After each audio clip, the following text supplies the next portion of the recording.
Hello and welcome to this episode of Trash to Track.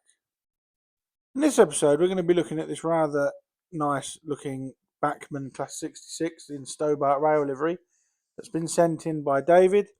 Now David said that this loco seems to be losing power as it runs and is not a very good performer in general, which is unusual for a Bachmann model. Giving it a battery test, the loco does seem a bit stuttery and the motor is humming. Now this is a fresh battery, so there's plenty of power there. So my own theory is that it's hardened grease in the gearboxes.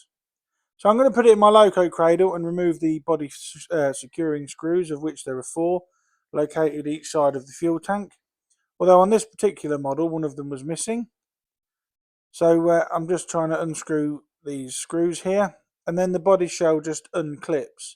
There are 4 clips on the side and one under each cab window. So when all the fixing screws have been removed, I just use my thumbnail to prise the side of the body shells off, and then the body shell lifts away but is attached to the PCB with these lighting conduits which power the headlights. I'm just trying to shake out one of the screws there. It was actually stuck in the hole. So using my tweezer nose pliers, I'm going to gently unplug these multi-pin connectors that connect the PCB to the lighting circuit, and then I'll be able to separate the body shell from the chassis, and I'll put that aside out the way. Now, to gain access to the gearboxes, what you have to do is you have to undo these screws here that hold the bogie in place, but also on the 66. Now you'll notice on the PCB there, just under my hand, that the wires are soldered onto the tabs. So those 2 grey pieces hold the wires in place. So prising these out, and they were very, very tight. The lugs were in the die-cast chassis. They are a very good friction fit. But once you remove these, there's plenty of surplus wire to allow you to pull the wire so that it's loose, and that this allows the bogie and drive shaft to drop out of the bottom of the chassis.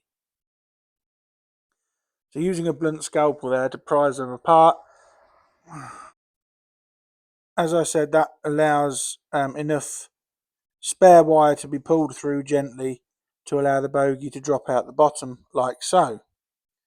Now, to remove the gearbox cover, you have to undo the 2 screws either side of the bogie mounting plate, and then you unclip the sides, and that will gain you access to the worm gear and the gear train in the bogie. I will also take the bogie frame off and have a look at the wheels and give those a clean up. But removing these 2 screws allow this to come off, and as I thought, inside here is a lot of old Bachmann grease that has gone very, very tacky and very, very thick, almost the consistency of bad earwax. So I'm going to start cleaning that all off. I'm going to use a damp cloth here. I've dampened it with WD-40 contact cleaner, just to get as much grease off this worm gear as possible.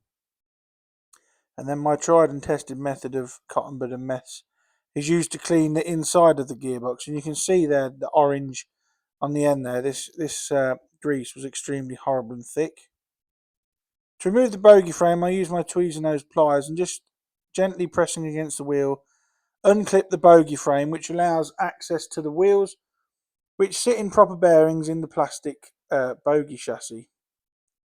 There's also a lot of thick grease on this bogie frame, so I'll clean this up later on. Now I can unclip the wheels. As I said, the bearings just sit in the plastic frame, and this gives you access to all the drivetrain and the pickups to allow easy cleaning. They are very easy to work on, these Bachmann diesels, when they're designed like this. And as you can see, this model has got all-wheel drive and all-wheel pickup, so should be a very powerful and strong runner. So again, cotton bud and meths again to get in there and clean all this hardened grease away. It does this, obviously I think this model is getting on now for probably 15 years old. So it's about time it had a decent service. And I also, like I said, give the pickups a good clean while I'm there. Although, to be honest, the wheels and pickups weren't that dirty. The wheel backs were quite greasy, but the pickups themselves weren't too bad. So once that's all the pickups and the bogie frames been cleaned, I turn my attention to the wheels and run the cotton bud and mess around the wheel treads to remove any dirt. And then I also remove all that old grease that's around the drive cogs on the axles, and like I said, give the wheel backs a thorough cleaning. You have to ensure you do this on a Bachmann diesel, as like I said, this one is all-wheel pickup and all-wheel drive. So there's no point in only cleaning a few wheels, because the dirt off the ones you don't do will just transfer to your layout. It is nice working on an engine that is so serviceable. It may look complicated to take apart, but once you've done a few, you get used to it. And they are very easy to work on. And Bachmann also do an excellent spares service on their website. So now everything's been cleaned, it's a case of lining the brass bearings up with the holes in the plastic chassis, holding the pickups in like I'm doing there with my left hand, clipping the wheel in place, and then letting the pickups go so they touch the wheel backs. And this was repeated on the other wheels, although on this one of the pickups escaped me, so I had to just do an adjustment there to get it behind the wheel, just like so. And then the rear wheel was then put back in place. Now, because I've just cleaned everything off, I'm going to run a very fine bead of Labelle 106 grease over one side of the gears. There isn't much grease going on there at all. That will spread. Labelle grease is very good and it spreads very nicely. And now I'm just going to use a cotton bud of mess to remove the remnants of the grease from the bogie frame and any fluff and detritus that has gathered on these. And this is clipped back onto that chassis by first engaging the two lugs at the front of the bogie, where the NEM coupler pocket is, and then using the plastic clip on the back just to snap it shut. And there we go, that is the bogie rebuilt. So now that's all clean and it is running very, very freely. I'm just going to put a small amount of grease now on the worm gear. I've put the worm and the bearings back in place. The worm drive spins in its own two bearings. So using my Fleischmann pin dropper, I will put some oil on those. And I'm just again using a cotton bud of mess, cleaning out the remnants of the grease from the gearbox covers, as there was quite a lot in there as well. And you really do need to remove it all, otherwise it will just work its way into the fresh grease and contaminate it. Now, as I mentioned, the worm gear sits in brass bearings, so I'm just going to put a tiny amount of oil on each of those so that when it spins, it's not wearing itself out. Now, to put the bogie back in, you have to align the drive shaft. Oh, I'm just going to put the gearbox cover on first and secure that. I'm jumping ahead of myself a little bit. But yeah, the gearbox cover snap fits on when I can align it correctly and get that worm to sit right. That is a push fit over the plastic lugs, and it was quite stiff to press home. But once it was in, I turned the drive shaft to make sure everything's turning okay, which it is. And then I replaced the two screws on the top. And then that has rebuilt the bogie. Now, what I was going to say is when you put these back together, you have to align the drive shaft with the dolly on the end of the flywheel, as there is a cutout for the T-piece section. And there is a gap in the chassis at the top, and I'll just thread it through like that. You can see the motor in there, not that it doesn't come up well on camera, but as soon as that drive shaft is sitting correctly, the bogie mount hole lines up with that in the chassis, and the bogie securing screw is replaced through the top. Now, once that has been secured, I'm going to lay the chassis on its side and give it a battery test to make sure that the gear train is engaged and the drive shaft's in correctly. And then I'm going to service the bogie on the other side in exactly the same manner, as they are identical. However, as you will see here, I'm just putting the wires and the clips back in place. This was done after I'd reassembled the bogie on number one end.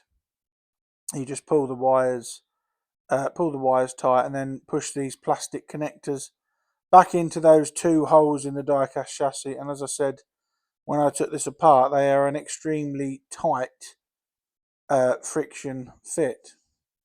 Now, what I was going to say was when I did the other bogie and put it in, this is me, the footage of me having serviced the other bogie. I lined up the drive shaft there, put it in the dolly, but then when I put it down and moved the wires, the bogie moved, unbeknownst to me. as I wasn't watching it. I secured it all back together, like we did the other one with the screw through the top.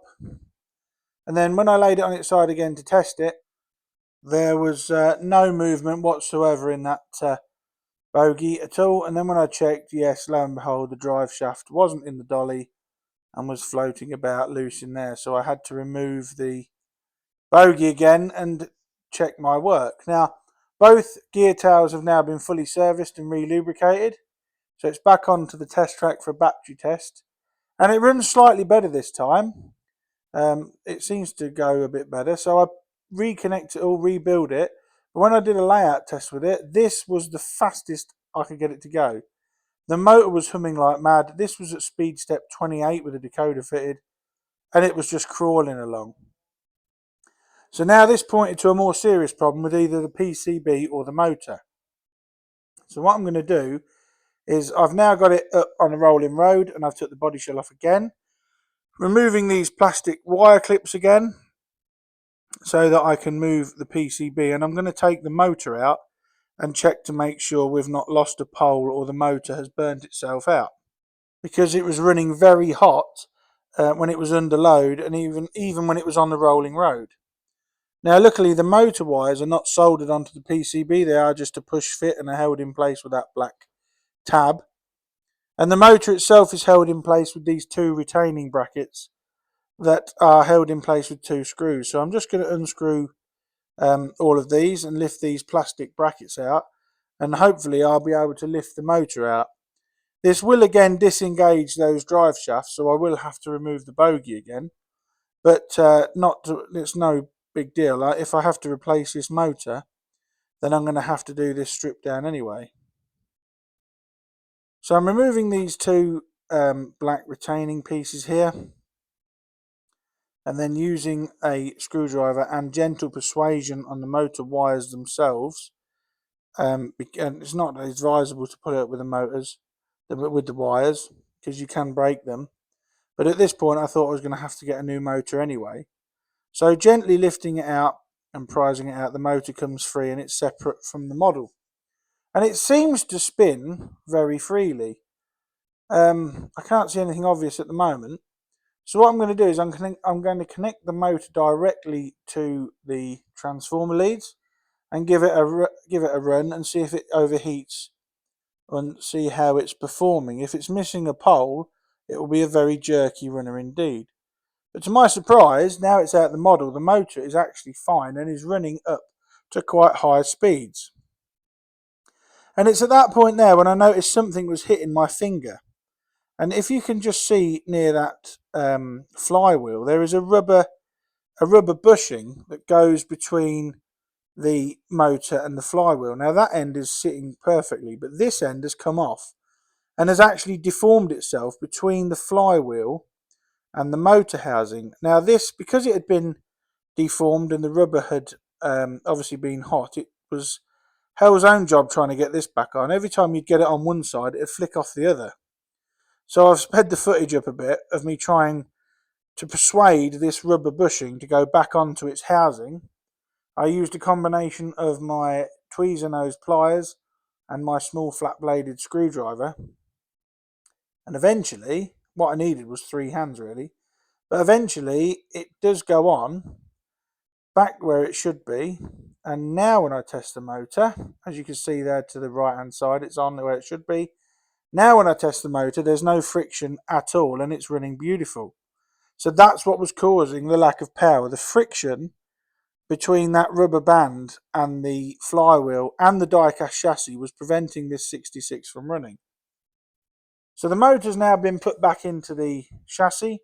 I'm going to reattach those brackets, reattach the PCB and all the wires, take the bogies off again, put the drive shafts in, all stuff you've seen me do in the video beforehand. But now that's in there, I'm just aligning those drive shafts now. And now that's all in there, a quick test proves that everything is now free and running nicely. I'm just going to put the power leads onto the motor wires, and providing that the PCB hasn't burnt out, this should be a nice, powerful runner.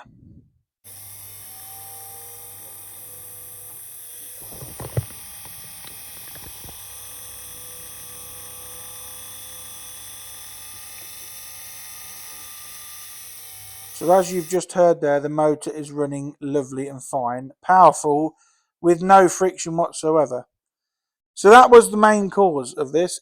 It probably didn't help that the grease had gone hard, but that rubber bushing coming off there and wedging itself between the flywheel and the die-cast chassis was causing the motor not to run properly. So we're very lucky we didn't burn this model out. So here she is back on the layout and performing as she should on the most modern wagons that I've got, my ARC hoppers. And you can see the difference in speed now from here and that previous footage. If you've got a loco you'd like to see featured on a future episode of Trash to Track, please email me at dansmodelrailways@gmail.com. Have a look at getting it sent over, and it may even feature in an episode all of its own. We're now only a couple of weeks away from the 100th episode, and as I said last week, if you've got any questions about modelling, my layout, my day job as a signalman, leave them in the comments and I'll do a Q&A session for the Trash to Track 100th episode. Thanks for watching Trash to Track again. Please like, share and subscribe. I'll get this sent off to David and I will catch you in the next video. Bye for now.